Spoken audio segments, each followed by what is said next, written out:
बिहार में जनसुराज पार्टी बनाकर साल 2025 का विधानसभा चुनाव लड़ने का ऐलान करने वाले प्रशांत किशोर ने कहा कि उनका मुकाबला सिर्फ एनडीए से है। साल 2020 के बिहार विधानसभा चुनाव का जिक्र करते हुए पीके ने कहा कि अगर पिछली बार चिराग पासवान फैक्टर नहीं होता तो तेजस्वी यादव की पार्टी राष्ट्रीय जनता दल यानी कि आरजेडी को इतनी सीटें नहीं मिलती। उन्होंने दावा किया है कि बिहार में अब आरजेडी को कोई फैक्टर नहीं माना जा रहा है। अगले साल होने वाले विधानसभा चुनाव नीतीश कुमार के एनडीए और जनसुराज के बीच ही लड़ा जाएगा।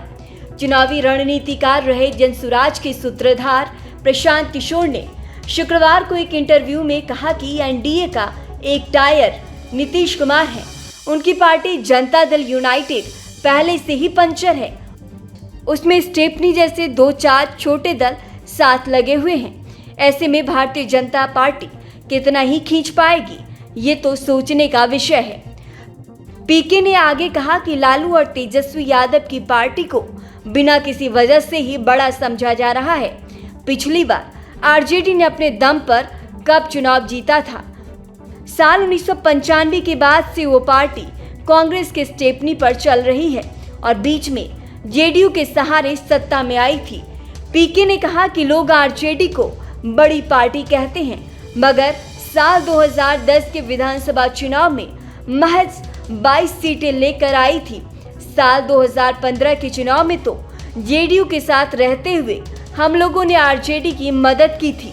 साल 2020 के विधानसभा चुनाव में अगर चिराग पासवान खड़े नहीं होते तो आरजेडी की 30 से 32 सीटें ही आती। बता दें कि साल 2020 के विधानसभा चुनाव में आरजेडी 243 में से 75 सीटें जीतकर सबसे बड़ी पार्टी बनकर उभरी थी।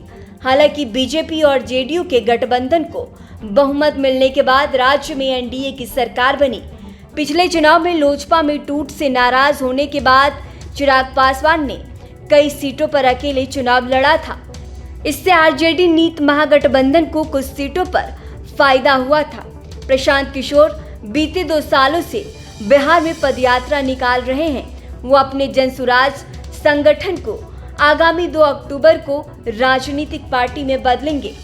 पीके 2025 का विधानसभा चुनाव लड़ने का भी ऐलान कर चुके हैं।